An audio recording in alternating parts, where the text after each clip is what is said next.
Selamat berjumpa dengan saya pada kesempatan ini. Saya Hanung Prastia akan menyajikan bagaimana penggunaan hipnoterapi untuk meningkatkan kepatuhan minum obat pada penderita tuberkulosis atau paru kronis. Sebelum menikmati, Anda boleh like, subscribe, dan share ke teman atau kolega barangkali mereka memerlukannya. Dan ini akan membuat kami semakin bersemangat untuk membuat materi-materi lainnya.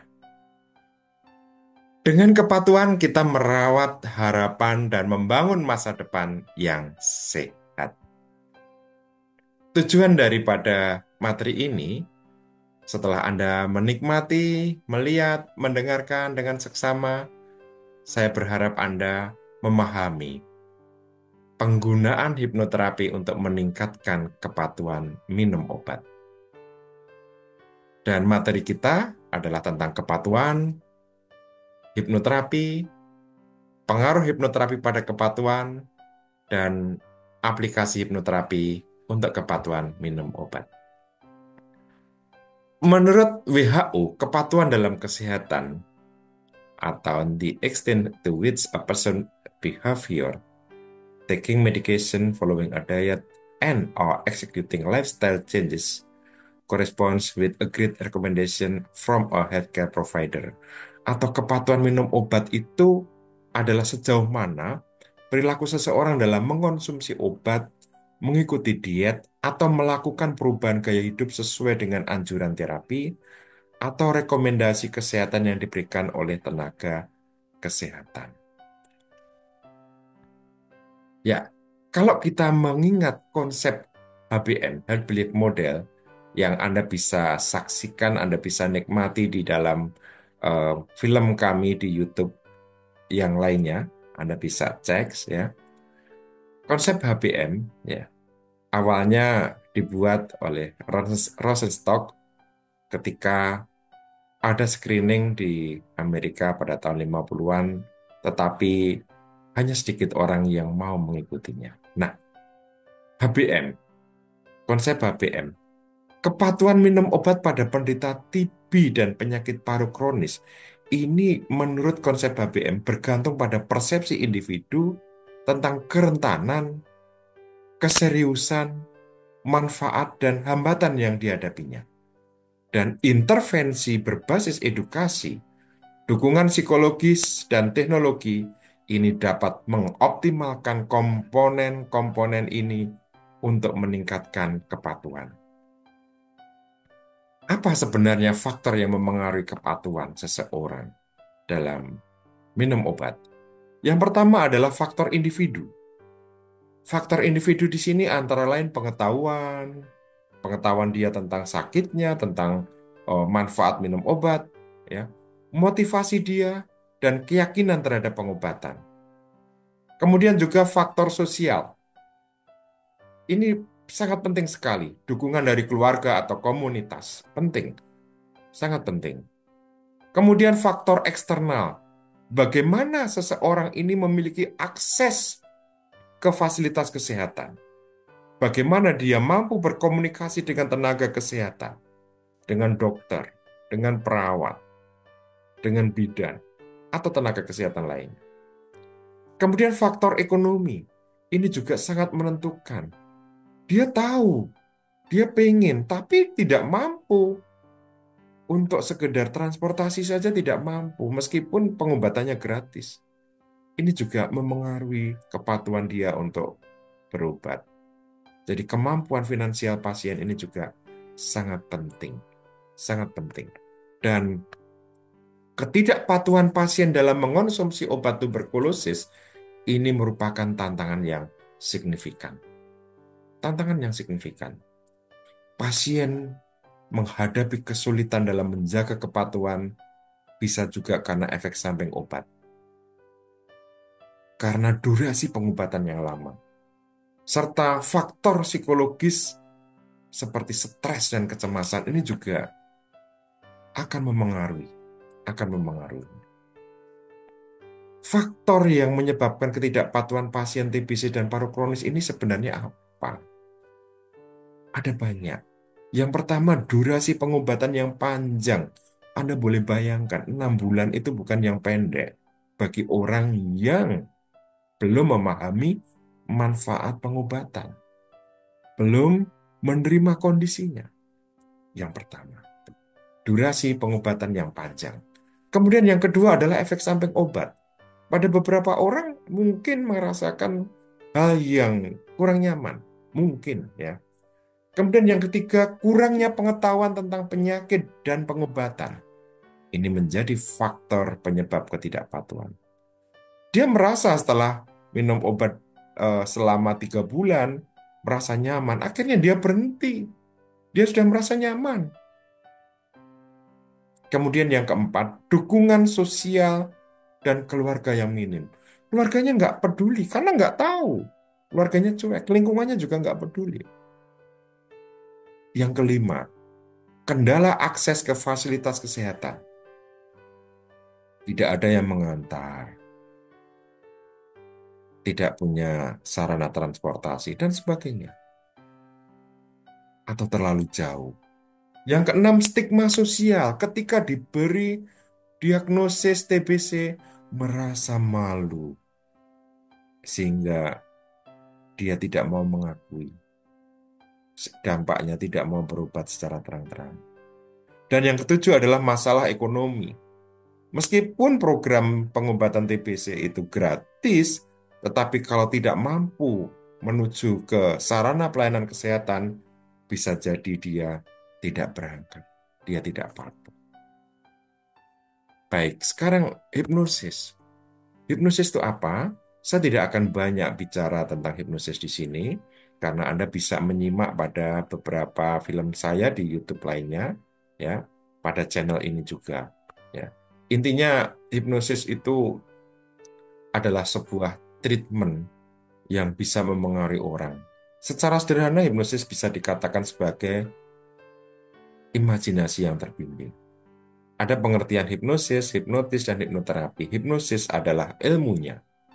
Hipnotis adalah orang yang melakukan hipnosis. Ya, hipnosis itu ilmunya, hipnotis itu orangnya. Hipnoterapis adalah Hipnoterapi adalah hipnosis yang digunakan untuk terapi. Sementara hipnoterapis orang yang melakukan hipnoterapi. Dan hipnosis sendiri berbeda dengan tidur. Hipnosis berasal dari kata hipnos, nama dewa tidur orang Yunani, dalam legenda Yunani, mitos Yunani. Tetapi hipnosis berbeda dengan tidur. Kalau Anda tidur, Anda tidak akan mendengar suara orang jual bakso lewat. Tapi kalau dalam kondisi hipnosis, Anda masih bisa mendengar suara teman Anda ngomong, suara hipnoterapisnya ngomong. Anda bisa mendengar, bisa memberikan respon, bisa menolak, karena Anda mendengar. Ya, jadi hipnosis berbeda dengan tidur. Ini wajah dewa hipnos dalam mitos Yunani. Nah, tadi sudah saya sampaikan bahwa secara sederhana, hipnosis adalah imajinasi yang terbimbing.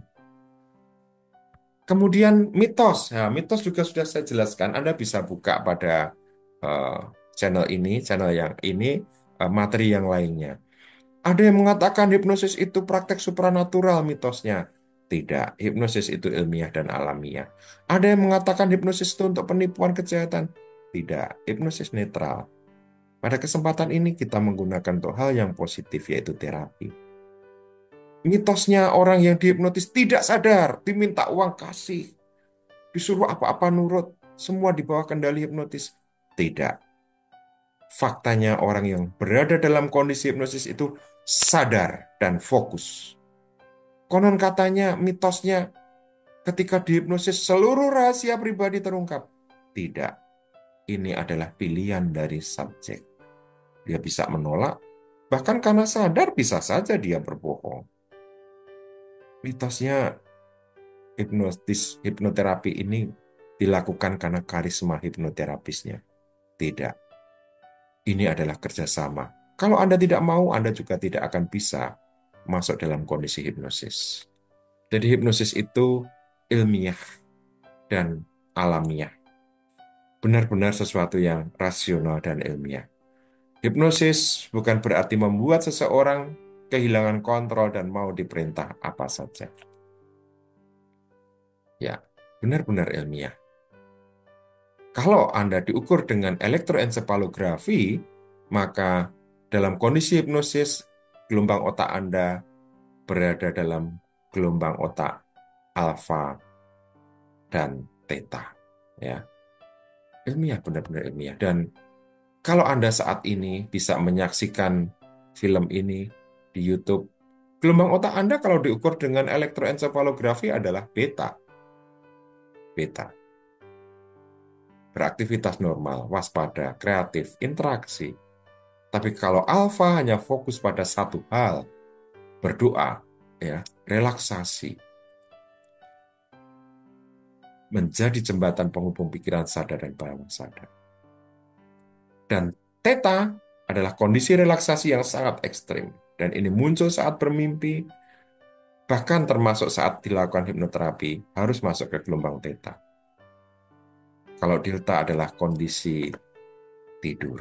Ya, itu. Jadi, alasan yang pertama, pada kondisi hipnosis sesungguhnya adalah kondisi gelombang otak alfa dan theta. Dan alasan yang kedua, justifikasi kedua bahwa menurut pendapat Hewitt, pikiran bawah sadar adalah kepatuhan untuk melakukan apa yang diperintahkan. Pikiran bawah sadar tidak berpikir, tidak memberi alasan, atau tidak berpikir secara rasional. Ya, ini saya analogkan. Saya sering menganalogkan, sering memberi contoh bahwa orang yang mau melangsing itu sulit jika dia tidak benar-benar semangat, tidak benar-benar niat, sangat sangat sulit. Namun akan mudah jika memang benar-benar dia niat pikiran, perkataan, perbuatannya. Namun jangan khawatir, Anda bisa mencari bantuan profesional sehingga melangsing itu mudah dan menyenangkan. Melangsing bisa dilakukan dengan mudah dan menyenangkan ketika Anda dibantu oleh seorang profesional, termasuk berhenti merokok, termasuk kepatuhan minum obat ketika Anda kesulitan.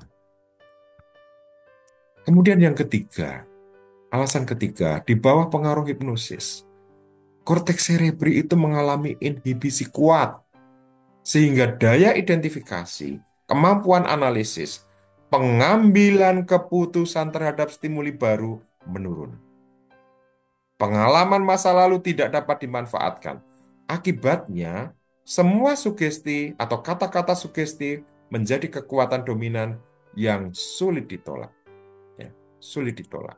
Dan pada kondisi hipnosis melalui arahan aktif, maka kondisi dan perilaku klien atau subjek, baik psikis ataupun faal, dapat dikendalikan. Sehingga dapat melenyapkan atau menyembuhkan hambatan psikis, bahkan faal yang dialami oleh pasien. Individu yang berada dalam kondisi hipnosis menanggapi saran tanpa melakukan kritisi. Sementara secara otomatis lingkungan sekitar itu akan diabaikan selain apa yang disampaikan oleh hipnoterapis. Tetapi sebaliknya, individu dalam kondisi yang tidak terhipnosis akan aktif berpikir. Dia mencari alasan berpikir secara rasional dan akan menentang saran yang diberikan jika memang tidak sesuai. Hipnosis itu ilmiah, alamiah. Alamiah karena dialami setiap manusia. Contohnya waktu Anda nonton televisi, Anda bisa emosi, bisa marah, bisa jengkel, bisa sedih. Saat membaca novel, Anda bisa marah, sedih, jengkel. Saat kusyuk berdoa, ada orang mengetuk pintu, Anda mungkin tidak mendengarkan karena Anda fokus pada Sang Ilahi. Dan secara alamiah, manusia mengalami kondisi hipnosis minimal 2 kali per hari. Menjelang tidur dan menjelang bangun tidur. Hipnoterapi untuk meningkatkan kepatuhan minum obat pada pasien TBC dan paru kronis. Mungkinkah itu? Apa hubungannya? Hubungan kepatuhan dengan hipnosis itu apa? Kita akan lihat. Secara sederhana, ada 3. Hipnoterapi itu bisa meningkatkan kepatuhan minum obat itu ada 3. Yang pertama, peningkatan motivasi. Yang kedua, mengurangi efek stres dan kecemasan. Yang ketiga adalah pembentukan kebiasaan rutin. Kita akan sampaikan satu persatu. Peningkatan motivasi. Sugesti dapat diarahkan untuk memperkuat tekad pasien dalam menyelesaikan pengobatan. Bagaimana penjelasannya secara psikologis? Penjelasan secara psikologis yang pertama, hipnosis mampu mereduksi stres dan kecemasan. Pasien TBC atau penyakit paru kronis seringkali mengalami stres dan kecemasan karena panjangnya durasi pengobatan, karena efek samping obat, ataupun karena stigma sosial. Induksi kondisi relaksasi yang mendalam dapat menurunkan aktivitas sistem saraf simpatik dan meningkatkan respon parasimpatik, sehingga membantu pasien mengelola kecemasan. Dampaknya apa? Efeknya apa? Efeknya pikiran lebih fokus pada tujuan pengobatan. Kemudian Skilling pada tahun 2021, Skilling dan teman-teman, dia menunjukkan bahwa hipnoterapi secara signifikan mengurangi tingkat stres pada pasien dengan penyakit kronis. Dan hipnoterapi mampu meningkatkan motivasi mereka untuk mengikuti perawatan medis. Ya, selain reduksi stres, hipnoterapi juga memberikan penguatan sugesti positif secara psikologis. Dalam kondisi trans, pasien lebih reseptif terhadap sugesti terapeutik. Misalnya nih, Anda mampu menyelesaikan pengobatan ini dengan disiplin dan penuh semangat. Maka ini mampu memperkuat motivasi internal. Dan ini sesuai dengan teori perilaku yang dikemukakan oleh Bandura.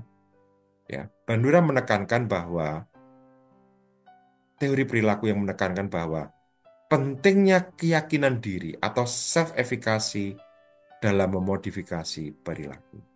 Ini penting sekali. Kemudian, secara psikologis, hipnoterapi meningkatkan motivasi intrinsik. Hipnoterapi dapat memodifikasi pola pikir pasien untuk lebih menghargai manfaat pengobatan dibandingkan pengobatan yang mereka hadapi. Melalui teknik visualisasi, pasien dapat membayangkan hasil positif dari kepatuhan mereka yang mendorong perilaku minum obat secara konsisten. Kemudian, hipnoterapi juga secara psikologis mampu mengurangi penolakan psikologis, ya, psychological resistance.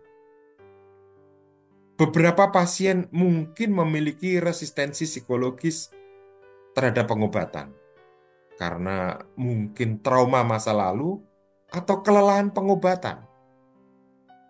Hipnoterapi membantu mengatasi resistensi ini dengan membuka akses ke pikiran bawah sadar, di mana keyakinan negatif dapat diubah menjadi lebih positif. Ini pandangan Bernes, hasil penelitian Bernes pada tahun 2016. Itu yang saya ungkapkan adalah secara psikologis. Bagaimana peningkatan motivasi ini berdampak ketika dilakukan hipnoterapi secara fisiologis? Apakah bisa dijelaskan? Bisa. Secara fisiologis, hipnoterapi akan memengaruhi sistem saraf otonom. Ini penelitian Spiegel pada tahun 2018. Hipnoterapi menginduksi keadaan relaksasi dengan menurunkan aktivitas sistem saraf simpatik dan meningkatkan dominasi parasimpatik. Ya, saya ulangi, hipnoterapi menginduksi keadaan relaksasi dengan menurunkan aktivitas sistem saraf simpatik dan meningkatkan dominasi parasimpatik. Hipnoterapi juga mengurangi pelepasan hormon kortisol. Hormon kortisol ini sering dikaitkan dengan gangguan motivasi dan konsentrasi. Ketika stres menurun, maka pasien menjadi lebih fokus pada rutinitas pengobatan. Kemudian, secara fisiologi lainnya, peningkatan motivasi, hipnoterapi itu mampu mampu memengaruhi perubahan neuroplastisitas otak. Hipnoterapi dapat memengaruhi neuroplastisitas otak, terutama di area korteks prefrontal yang berhubungan dengan pengambilan keputusan dan kontrol diri. Sugesti terapeutik yang konsisten dapat memperkuat jalur saraf yang mendukung kebiasaan positif, seperti minum obat secara rutin.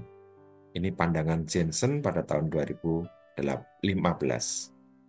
Kemudian, secara fisiologi, hipnoterapi atau kondisi hipnosis ini memberi pengaruh pada regulasi hormon. Hipnoterapi telah terbukti meningkatkan regulasi hormon yang berhubungan dengan kesejahteraan psikologis, seperti hormon endorfin dan hormon serotonin. Kondisi ini dapat meningkatkan suasana hati dan motivasi pasien untuk patuh terhadap pengobatan. Kemudian secara fisiologi, bahwa hipnoterapi membantu meningkatkan motivasi adalah pada efek memori dan rutinitas. Teknik hipnoterapi seperti asosiasi positif itu dapat memperkuat ingatan pasien terhadap jadwal pengobatan mereka. Area otak seperti hipokampus yang berperan dalam memori ini dipengaruhi oleh hipnoterapi untuk mendukung rutinitas minum obat. Secara psikologis, hipnoterapi bekerja dengan menurunkan stres, memperkuat motivasi intrinsik, dan mengubah resistensi psikologis menjadi penerimaan positif terhadap program pengobatan. Dan secara fisiologis, hipnoterapi mampu mengoptimalkan regulasi sistem saraf otonom, hormon, dan jalur neuroplastisitas otak yang semuanya berkontribusi pada peningkatan kepatuhan pasien dalam minum obat. Ya, ini tadi. Kemudian yang kedua, tadi ada beberapa mengapa hipnoterapi itu meningkatkan kepatuhan minum obat. Yang pertama, peningkatan motivasi. Yang kedua, mengurangi efek stres dan kecemasan. Yang ketiga, pembentukan kebiasaan rutin. Sekarang kita membahas mengenai bagaimana hipnoterapi mengurangi efek stres dan kecemasan. Bagaimana hipnoterapi mengurangi efek stres dan kecemasan. Hipnoterapi membantu menurunkan tingkat stres yang sering terjadi, yang menjadi penyebab utama ketidakpatuhan.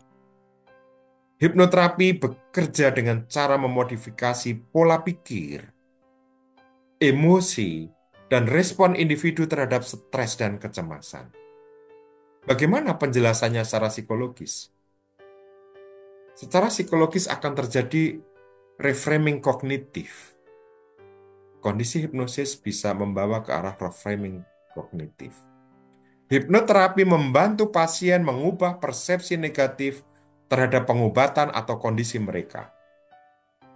Sugesti terapeutik dapat mengarahkan bahwa pengobatan sebagai langkah menuju kesembuhan. Pengobatan bukanlah beban. Dan proses ini dikenal sebagai cognitive reframing. Dan ini terbukti efektif dalam mengurangi kecemasan. Kemudian juga secara psikologis, hipnoterapi membawa individu ke kondisi trance, relaksasi mendalam, dan penurunan overthinking. Di mana dalam kondisi ini, aktivitas mental yang berlebihan itu berkurang. Dan hal ini mampu menurunkan tingkat kecemasan yang sering muncul karena kekhawatiran yang berlebihan. Selain itu, secara psikologis, hipnoterapi mampu meningkatkan kontrol diri pada pasien. Sugesti positif selama hipnoterapi itu memperkuat kepercayaan diri pasien untuk mengendalikan situasi mereka, sehingga ini mampu mengurangi perasaan tidak berdaya yang sering menjadi akar dari stres. Bagaimana sudut pandang fisiologi sehingga hipnoterapi memengaruhi sistem saraf dan respon tubuh terhadap stres? Yang pertama, selama sesi hipnoterapi, tubuh memasuki kondisi relaksasi yang dalam. Dan kondisi relaksasi yang sangat dalam ini memicu aktivasi sistem saraf parasimpatis, ya, rest and digest, ya, yang bertanggung jawab untuk menurunkan detak jantung, menormalkan tekanan darah, dan mengurangi kadar hormon stres seperti kortisol. Amigdala atau bagian otak yang bertanggung jawab terhadap respon takut dan stres ini juga menunjukkan penurunan aktivitas selama dilakukan hipnoterapi. Pasien akan menjadi lebih tenang, lebih rileks, dan kurang reaktif terhadap situasi yang memicu kecemasan. Kemudian, hipnoterapi juga memengaruhi produksi neurotransmitter seperti serotonin dan dopamin. Yang mana serotonin dan dopamin ini berperan dalam meningkatkan suasana hati dan mengurangi kecemasan. Penelitian menunjukkan bahwa kondisi trans dapat memodulasi sirkuit otak yang terkait dengan rasa nyaman. Kemudian, hipnoterapi membentuk kebiasaan rutin. Ini yang ketiga, ya.